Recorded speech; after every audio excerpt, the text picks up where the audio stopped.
Dragon Age and Anthem producer says live service games dramatically fail as they forget they're competing with juggernauts like World of Warcraft. What?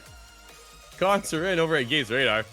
Former BioWare executive Mark Darrah, who was a longtime producer on Dragon Age series and Anthem, says that so many live service games have suffered the same doomed fate as his exo-suited shooter. Ow, that one hurts. Dude, I liked Anthem. I know a lot of people didn't. I liked Anthem, but they said the companies are forgetting that they're competing with the likes of World of Warcraft, which has been around for 20 plus years now at this point, right? In his most recent YouTube video, Darrah spoke out about some of the disadvantages plaguing new live service games that aim to continue growing for years after launch.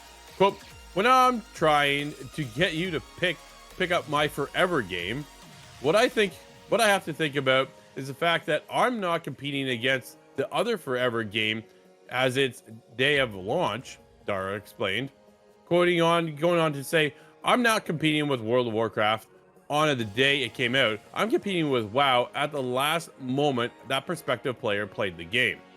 The game got better after its launch for the player, even if they're not playing it any longer. That experience improved for them, hopefully over the time they played it. Keeping up with a game that's effectively been in development for decades, as is the case with World of Warcraft, is one thing, but Darrah also highlights that from a player's perspective, switching between games isn't just about quality. Quote, you're competing against the interior of the fact that the people have already integrated this game into their daily life, right? Day-to-day life as it goes on. Michael, it is one of those things, dude, if you're in WoW, it's kind of what you want to pick up and keep going, right? WoW also has a service model that you're subscribing to. So it's a little bit different than some of these other games of service.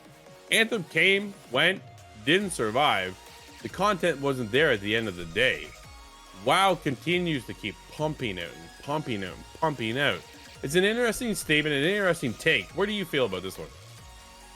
I'll be honest, Drew, I just think this is a lot of cope coming out from a developer of a failed game. I hate to say it. I'm a big World of Warcraft guy. I can get what he's alluding to, but the problem is, it's not like he was saying MMOs fail, right? Because if he said new MMOs fail, he'd be 100% spot on, right? It feels like for the last two decades at this point, this is going to be the WoW killer. This is going to be the WoW killer. This is the game that finally ruins WoW. Failed. Sure. At least from my perspective, someone who plays WoW quite often, I'm not going to not play Anthem because I have WoW, because Anthem's a different game, right? If I'm looking to play a game that isn't an MMO, I'm going to pick one up, right? Anthem, I was always on the fence. I was like, I think this game could be good. And by the time I was like, okay, maybe I'll check it out, and it failed. And I think there are a lot of people who could point to a lot of the reasons why it failed. And I don't think the reasons are, I'd rather go play WoW because I'm already in it. I'd rather go play WoW because WoW is a better game than Anthem, right? So I think that is the problem. It's nice to be able to play WoW and say, look, this game's been around. It's so hard to pull people away. But as you said, you subscribe for a month. You can play whatever, right? You want to go hop on another game, boom. You know WoW's always going to be there. You're not going to feel like you're missing out on something because you're subscribed for the month. So yeah, I'm going to be honest, Drew.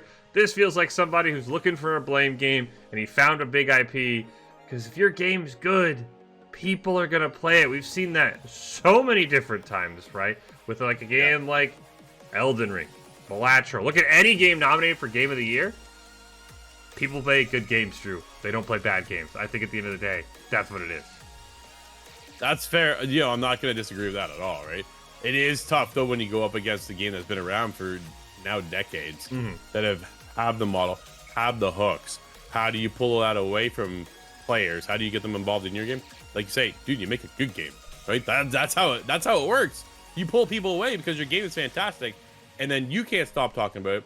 I can't stop talking about it, and then it just snowballs, right? The more people talk about how good that game is, that's how you take over. That's how you pull the audience into your game and not worry about WoW. Nobody can compete with WoW. Straight up. Throne of Liberty is doing something I think unique, and they're surviving on their own, but WoW is WoW, and it continues to keep going. It continues to keep growing.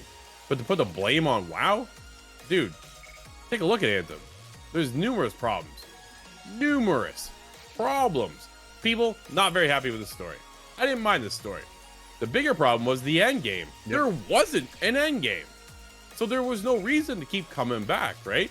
Go up against Destiny. You're up against them too. You failed. That's what it's coming down to, right? Make a good game, we'll all come running.